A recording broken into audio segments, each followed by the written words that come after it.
On Tuesday night, October 25th, a frantic call is received by the 911 dispatcher in Union County. These are her children, and she jumped out of the car, and he took the car with the children, and he's headed toward Chester. Some guy jumped into a red light with her car with her 2 kids in it. Welcome in, everyone. Today we're going to be talking about Susan Smith, and I want to catch you guys up on the case a bit because if you are not familiar with it, this right here is going to fill you in with all of the little smidgens of details that you need to move forward.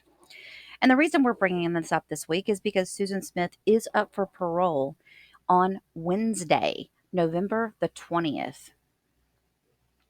Now, it was October the 25th in 1994, 30 years ago, in Union, South Carolina.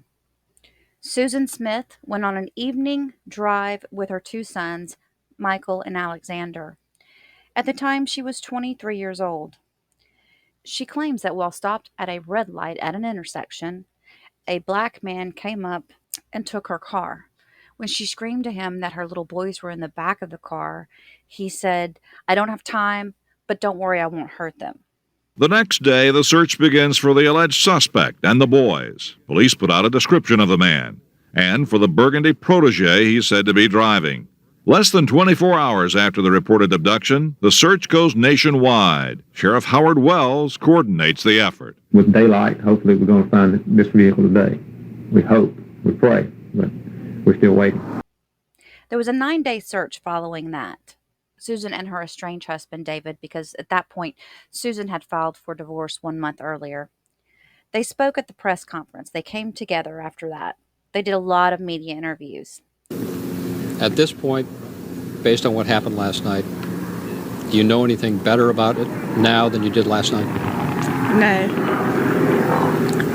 They've got people everywhere looking for them. You can hear the helicopters are there, and but they haven't seen anything, and it's crazy. And it's been since 9 o'clock last night, and I really thought that when it got daylight they would find them just in a heartbeat, but they haven't. Was there anything about the demeanor of the man that gives you concern? No, in fact, when he made me get out of the car, I tried to get my children. I just begged him, please let me take them. And he said no, he didn't have time because they were in car seats and it was going to take time for me to get them out of the car seat. And he just told me, he said, but I won't hurt them. And he just took off. But he had a gun, and my big thing is they were screaming, hollering, crying. And I'm just scared that he just lost his patience or something, Yeah, I don't know. All I'm doing is just praying and just keeping my faith that they're going to be okay. You've never seen this guy before? No, sir. Never. And he just came out of the blue? I was stopped at a red light, and I was looking this way, looking toward the left, and it was just like, in a second, he was in my car. He just opened the car door, and I just screamed. I said, what are you doing? He just shut up and drive, and he had a gun, and he was poking it in my side, and told me to drive. And so I drove, and I was trying to ask him one time, why, what do you want? Please just, don't hurt me or the children. He said, and he never said anything. All he ever told me was, shut up or I'll kill you. He said, don't say anything else. And my children were crying, and I was trying to tell them, that it was okay, that, don't worry. And he would, and he let me talk to them. And then we just got maybe 3 or 4 miles down the road, and he told me, he said, I want you to stop. And I said, stop right here? He said, yeah, stop right here. And it was just in the middle of the road. And I stopped, and he told me to get out, and I was in the driver's side, he was in the passenger side, and so I opened the door. I said, I'm going to get my children before I go. He said, no, you can't. He said, I don't have time for that. He just, and sort of pushed me on out the door, helped me get on out the door, and he slammed the door and took off, and I ran to the closest house that I could. And I'm really sorry. Susan and David Smith were married in 1991. It was a young marriage. Both had extramarital affairs, and there were trial separation periods. They took many media interviews begging for whoever did this to please bring their babies back. Now, from the beginning, the authorities had questions about the inconsistencies of Susan's story. They found it hard to believe that this was a carjacking because usually at this point they would have been able to locate the vehicle, and they had not located it yet. They also found out days into the investigation that that particular red light only would trigger if there was opposing traffic coming up. Now, when Susan said all this occurred, she said there was no one else at the intersection, which meant that there's no way that light would have been red and she would have had to stop. So they brought her in and they asked her to do a lie detector test. Another thing that made the investigators perk up a little bit was that Susan claimed that she was on her way to see a friend. However, that particular friend, after interviewing him, they discovered that that person was not home at the time. A search of the Lockhart Mill Canal today turned up nothing, and officers again interviewed Mitchell Sinclair. He's the family friend Susan Smith says she was going to see when her car and her children were allegedly taken. Wells says he was concerned about a comment Sinclair made on the TV show A Current Affair. Truth's gonna come out. What is the truth? Tell everybody what the truth is.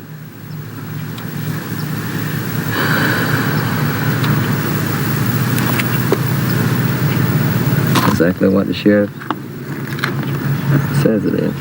Back in September, Susan Smith filed for divorce from her husband on grounds of adultery. She was seeking full custody of the two young boys.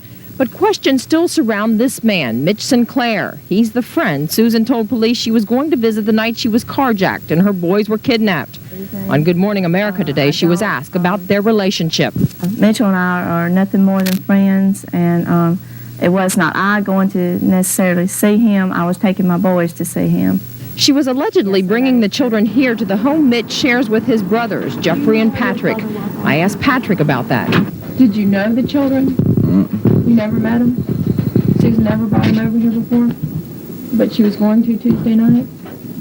I guess that's what they say. The brothers say Mitch wasn't even home the night Susan claims she was bringing the children here. They also say Mitch has been staying at this home with Susan and her family since the alleged abductions. So that didn't add up. And when she took the first lie detector test and she was asked about where the boys were, she had trouble with answering the questions. At one point, the authorities did search their home. And because the car had not popped up yet, they began to search nearby lakes. The night of the event, Susan showed up at the home of the McLeods. She didn't know them. She was just knocking on their door, frantic, screaming for them to call 911 because someone had taken her vehicle with her children in it.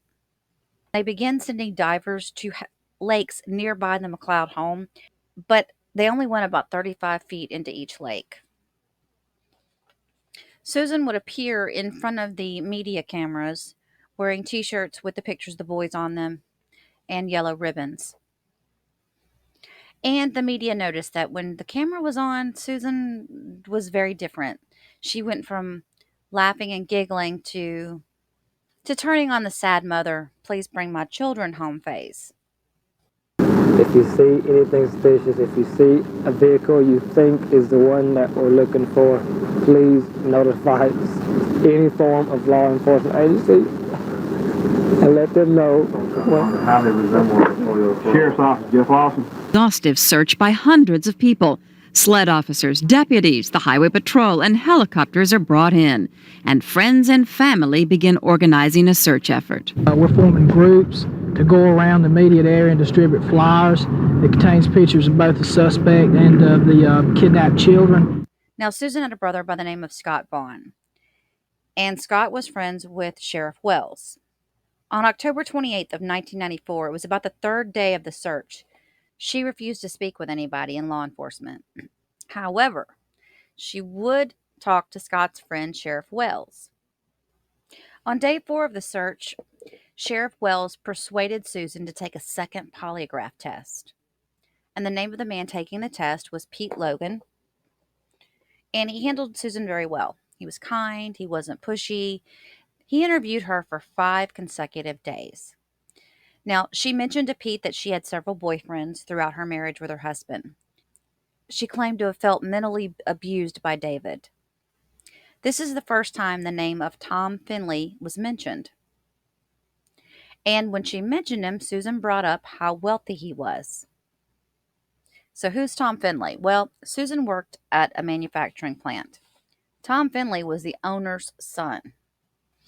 When he found out that Susan was actually married, he cut the relationship short. And here's what's crazy. Susan then confesses to Pete Logan that she also had an affair with Tom's father, the owner of the plant.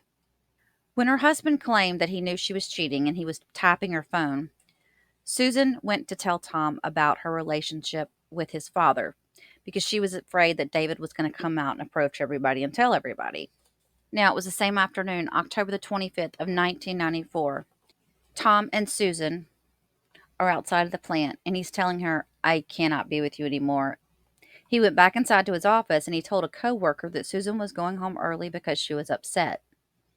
It was estimated to be around 4:05 p.m. Before Susan left the plant, she was in a very emotional state, so the coworker accompanied her to her car. They sat in the car and they spoke for a brief time until the coworker had felt that Susan had calmed down. After that, all we know is at some point in time, Susan put the boys in the car. She strapped them into their car seats, and she drove out to a boat ramp on John D. Long Lake. Now, on day 5 of the search, it was October 30th, divers went back to John D. Long Lake for a second time because they had suspicions that there was something about that whole area with the car ramp and everything else. But before they could really get things underway, they suspended the search while Susan had agreed to do another polygraph with Logan. Gathered with other searchers at this command post, tired, dirty, and disappointed. Davidson County Sheriff Jim Johnson had just called off the search. We're going to cease our operation here now. And frustrating news after a lead that looked so promising. A fisherman thought he spotted the missing burgundy Mazda near Baden Lake. Later, a hunter told searchers he thought he heard a child calling out. Searchers, desperate for leads, descended on the area. Come on, baby, we got it. For 12 hours, they used dogs, all-terrain bikes, horses, and helicopters. For many, this had become an emotional effort that ended without a trace of the missing kids. The polygraph questions were, number 1, are you intentionally lying about the carjacking? Number 2, are you intentionally lying about the black man taking your car? Number 3, are you intentionally withholding information to the whereabouts of your children? After she took that test, there was no question whatsoever to Logan that Susan was being deceptive. And when she didn't return the following day for their scheduled meeting, Logan convinced her to come back, and he also convinced her to write a detailed statement for herself. She returned with a 6-page statement in which she signed. In the meantime, this was when they discovered that the red light she was at would only turn red if there was opposing traffic. When they brought this to Susan's attention, she flips things around and she starts talking about her relationship with her stepfather and how he began abusing her at age 13 and on. And even into her years of being married, they still had a physical relationship. Now, what was telling about all of this to Logan was that, okay, so she has the ability to keep deep, dark secrets. So on day 8 of the search, it was November 2nd of 1994, Logan ran another polygraph on Susan, and he told her that he knew she was lying. Logan suggested that it could have happened at a different intersection, and when he said that, Susan said, oh, yes, it did. It happened in Carlisle, not in Union. She said she knew she shouldn't have been in Carlisle, and that is why she changed her story. Susan said that all the other details she had given FBI were accurate to that point. Then she agreed to accompany Logan to the so-called scene of the incident at this intersection, right? During that drive to that intersection with Logan, Susan made comments to him about concerns of people knowing she is changing her story. It seemed to detectives that Susan was more concerned about what everybody thought about her than whether or not she really looked guilty to the police department. At this point, the detectives lied to her, and they advised that that area had been under surveillance for drug activity, and they knew that she was lying because there's no way her car could have been there. So day 9, November 3rd, 1994, Susan and David gave an interview to 3 different networks. One of those networks was the Today Show. During this interview, Katie Couric called out Susan. She said that she had a source from law enforcement that stated that there were some inconsistencies with Susan's story. Susan's dry tears and tone of voice were very telling to all the professionals. They could tell that it just wasn't right. Something wasn't right. Later that day, Susan would be laughing and joking with a sled agent who drove to pick her up and take her to the station. Again, it was all just behavior that a grieving mother would not be showing at this time. Very Diane Downs, if you will. Now, this time, they interviewed Susan at a location near a church, and it was hidden from the press that they were going there, so they were trying to keep it very discreet. At this location was the first time that Sheriff Wells, who was the friend of her brother's, confronted her and said he knew she was lying. Susan dropped out of her chair, fell to the floor, and started crying. She said she took them to the lake in the car, released the brake, and let them roll into the lake. She said she was so ashamed. She wanted to self-harm because she didn't deserve to live. She claims she was supposed to be in that car as well as the boys when it went under. But at that point, it was too late. The FBI then sent the divers back out to the lake to continue their search. This time they went a little bit further and they did find the car. We're going to make a brief announcement. There will be no questions answered after the statement. The statement is it. Susan Smith has been arrested and will be charged with 2 counts of murder in connection with the deaths of her children, Michael 3 and Alexander 14 months. The vehicle, a 1990 Mazda, driven by Smith, was located late Thursday afternoon in Lake John D. Long near Union. 2 bodies were found in the vehicle's back seat. Identities are pending an autopsy. On behalf of my family, we want to apologize to the black community of Union. He's sorry because his sister falsely named a black man as the person who carjacked her and kidnapped her sons. But police sources now say this drawing of the fake suspect made them suspicious of Smith from the very beginning. When experts removed the stocking cap, they saw the profile of David Smith, Susan Smith's estranged husband, who's now grieving over the loss of his sons. He's broken up. He wants his children back. That can't happen.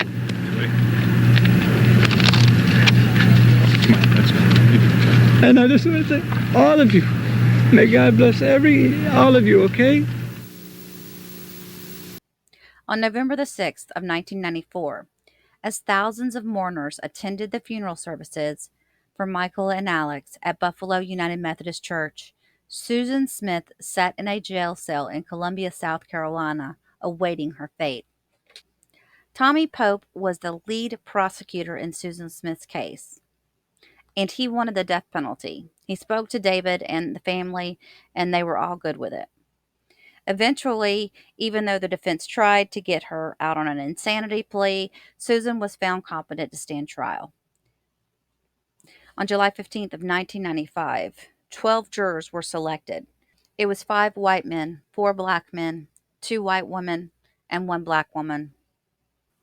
The defense's strategy was that Susan was a tortured child and had many issues.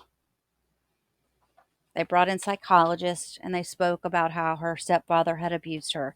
And I'm not going to take away from that. I mean, it seemed as if, well, let me tell you one thing that I wanted to talk. I wanted to talk about something on a personal note. In watching all of these different documentaries about her and just kind of refreshing my memory on what happened with this case, I believe there's just so much more to be discussed in regards to Susan and the relationship that she had with her own mother. I want to know more about her mother as a person as well, because I believe that Susan was very much molded to be like her mother. Now, as I move forward with this video, you'll hear more about how her mother reacted to certain things that most mothers would not have had that reaction. She comes across to me as cold. Keep that in mind and tell me what you guys think in the comments below after this. I feel like there's something not right about the mom. I just got that gut feeling. Now, Tom Finley ended up being a key witness in the case, and his previous letter to Susan was read in court. He wrote in the letter that we are not suited for one another, and I do not want children. Now, that's not word for word, but that's basically in a nutshell what the letter said. He did testify that the day that she left the plant, she did seem like she could possibly be in self-harm mode. So the prosecutors used all of this thing with Tom Finley as the motive. They said Smith wanted to be with Finley at all cost. He had money, he had a reputation, he had prestige, and that's what she wanted. She wanted that lifestyle, but she couldn't get that lifestyle with having those boys. And that's why she did what she did.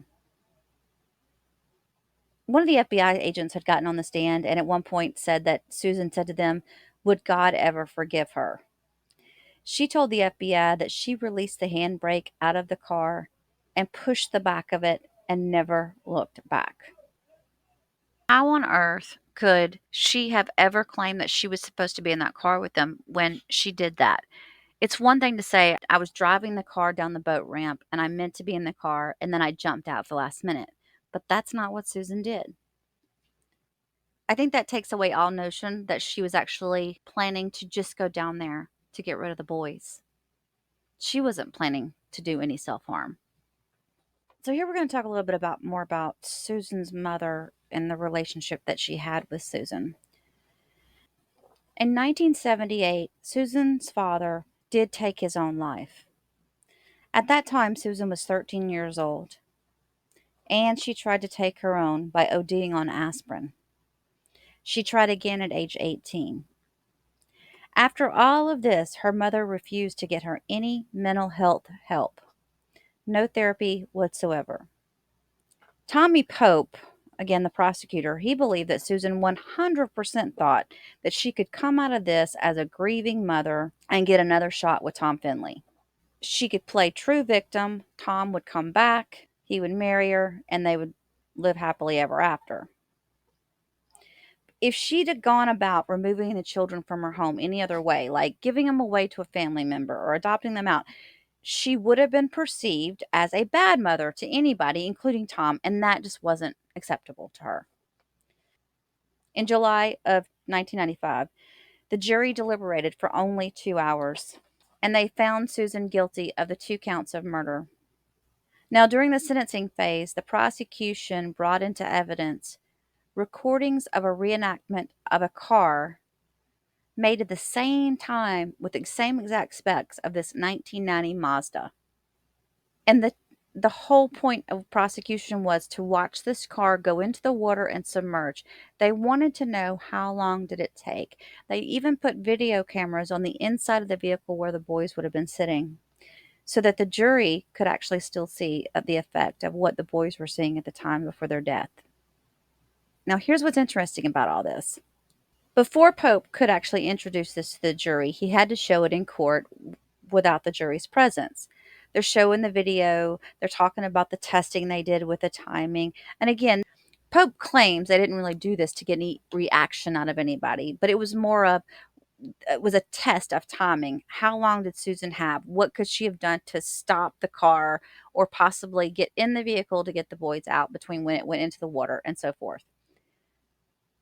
So while they're doing all, they're showing this video and they're discussing it. Susan is playing with, like, she's writing something back and forth with her. It was one of the defense team, and they're giggling. But everybody else in the courtroom was just watching in shock and just floored because this is that video of them seeing the camera sitting right where the boys were and what was going on the inside of that car when it went under the water. It took the vehicle 6 minutes to sink. He said you could have heard a pin drop in there, except for Susan's giggling. Now, the jury comes in. They say, okay, you can show it, right, to the jury. The jury comes in, and all of a sudden, when they play that video, Susan goes into weepy mother, woe is me.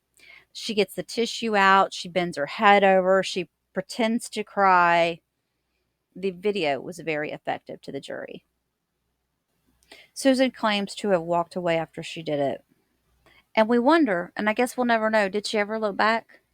She had to have looked back, right? You know, they even said that they found a handprint on the inside the window of little Michael's hand. They also brought back David Smith. The children's father wept uncontrollably on the stand. He brought the boys back to life, talking about how they were and just their different personalities and whatnot. Not only did he have like people in the gallery, the spectators crying, he also had some jurors crying while he was up on the stand. At some point, Susan's led out of the courtroom, probably a break or something they were taking. So they're leading Susan out of the courtroom, and David's still on the stand. And she shouts out to him, "I'm so sorry, David." Again, Tommy Pope claims, he says, "I really believe this was all theatrics for Susan. So much of this whole thing was theatrics for her." So then they bring her stepfather up on the stand. This is truly a disturbing portion of all of this, you guys. Susan's stepfather took part of the blame for Susan's actions. He claimed that he had sexually abused her from the age of 13 years old and on. In 1998, he had admitted to her and her mother what he had done, and he said he was sorry for it and he would never do it again, right? Susan and her mother decided not to press charges, and he remained in the home with them afterwards.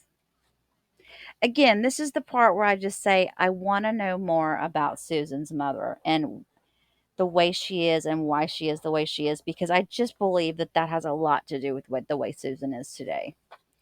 Because what mother would not have taken her child out of that home at that point or kicked him out? And it should be known, too, that even after 1988, when he confessed to the mother that he had been doing it, he continued to do it. He continued to abuse her. And even up until the point after she was married to David, I guess Susan would still go see him and they would have intimate relations. It's very strange the way their relationship was. Very strange. Now, I forgot to mention that there was a handwritten confession that Susan did have right around the time that she was arrested, and she said that she was fearful that she was going to self-harm. She didn't want the boys to live without her, so that is why she had done what she did. And she said that she was in love with someone who she could never be with. Also good to note that Susan had high-profile defense attorneys. One of them was named Judy Clark. Even though this case had gained national attention, one of the reasons why they decided not to have any cameras in the courtroom was because at about the same time the O.J. Simpson trial was going on, and the judge just said he didn't want his courtroom to turn into that same type of circus. Susan was sentenced. Although they won the death penalty was not given. It seemed that the jurors found that because of her upbringing, because of the things that she had experienced in the past, and because it was a small community, they figured that the jury just couldn't live with the fact of sentencing her to death. But they did sentence her to life in prison. In July of 2015, Susan wrote a letter to the state newspaper saying she's not a monster. She went into a little bit more detail. She said she's not the monster that everybody thinks she is. And all along, throughout all these years, Susan continues to consider herself to be a victim. Oh, this is really strange, you guys. And I had never heard this. So, where the kids had gone into the lake, they put up a memorial on the side of the lake. They even planted a tree out there for the Michael and Alex. On August the 30th of 1996, a family had gone out there in a big SUV. It was like a Bronco or something. It was probably a 6-seater type truck, right? There was 7 of them accidentally drowned while they were out at the John D. Long Lake. They specifically came there to see where Susan Smith had drowned her 2 young sons. I guess they were, in essence, paying tribute to the boys. But somehow or another, the brake on the truck didn't work. The truck rolled down the hill and into the lake. I think there were 2 adults and like 3 or 4 children in the vehicle.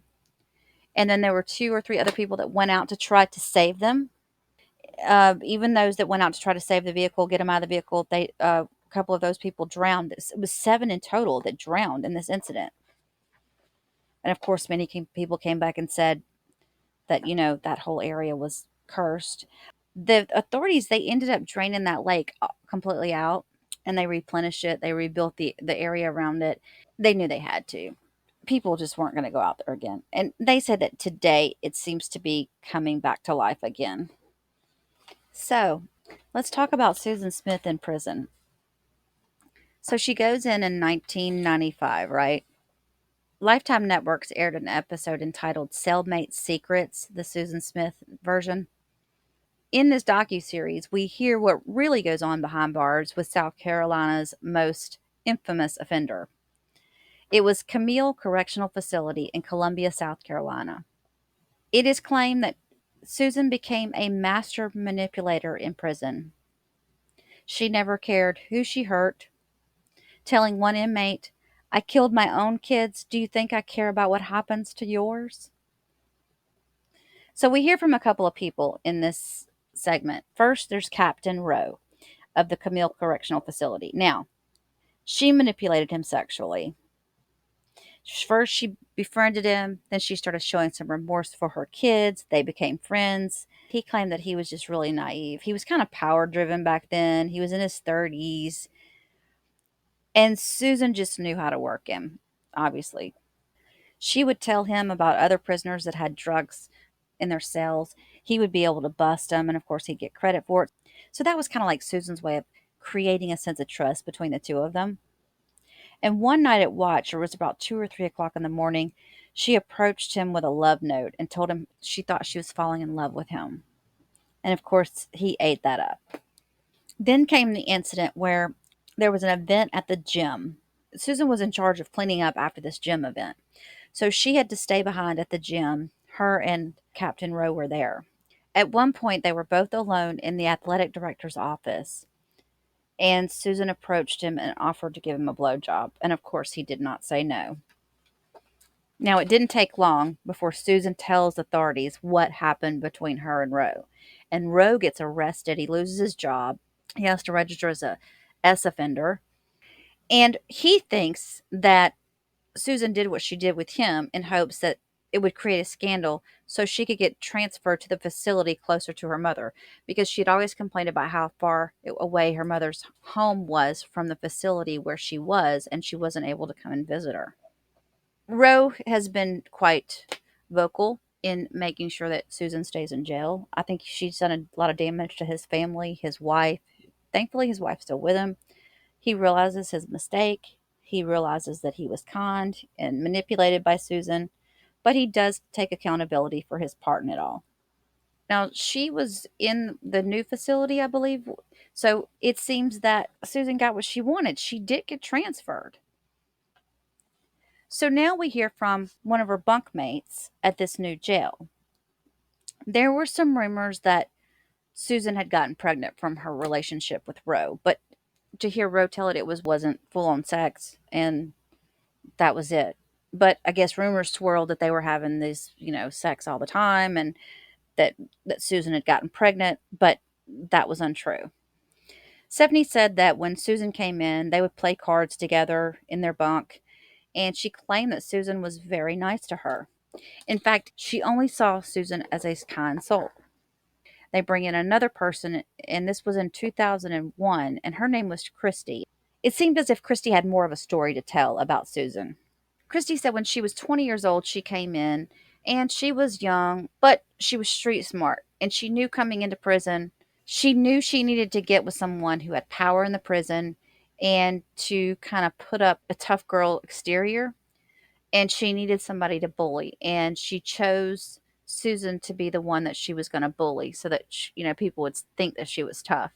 Now, what's interesting about this is that eventually she gets put into the same bunk as Susan.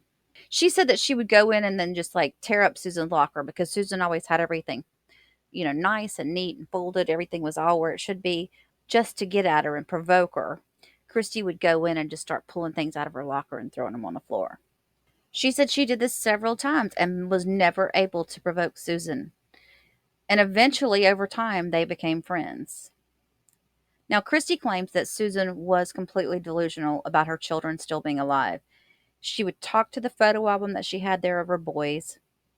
She would just stare into the photo album and talk about how Michael is going to take care of Alex. And she said it was like they were standing right there and she was talking to him. One day, Christy came in and she found Susan in her bed in a fetal position, crying and saying, "I didn't mean to do it. I should die too. I tried to get them out of the car. I tried." Now, going back to Stephanie, while Susan has been in prison, she's had several things just from 2000 to 2010. She had multiple offenses or was reprimanded multiple times for sexual misconduct, drug possession, and self mutilation. More than once on all of those. She was having sex with prison guards. She used sex and drugs inside the prison to kind of be the queen of the yard, so to speak. Now, here's what I found to be unbelievable, you guys. Because Susan had so many quote unquote fans, I say fans, it was admirers, is what they called them in the series.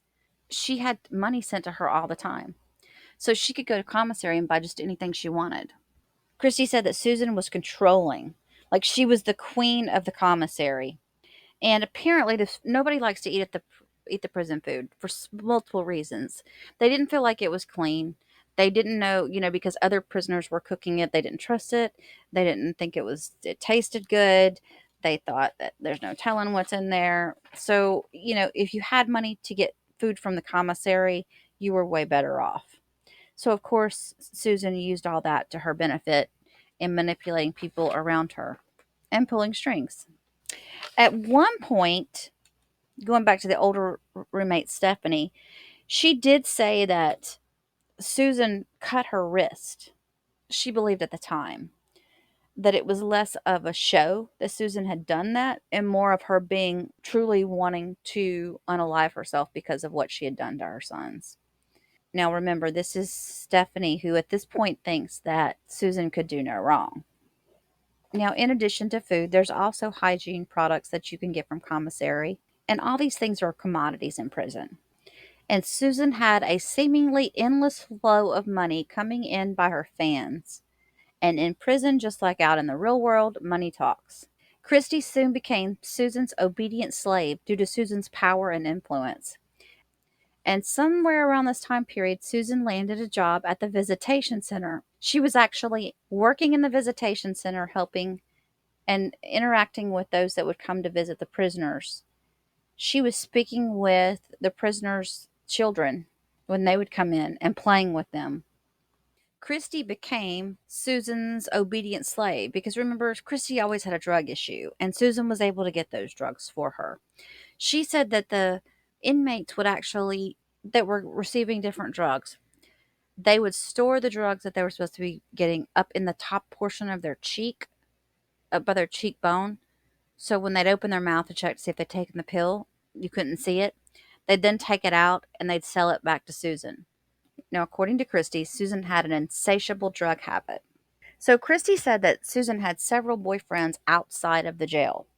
She was on a site called writeaprisoner.com, but eventually they made Susan remove her advertisement from there because she was accumulating too many responses.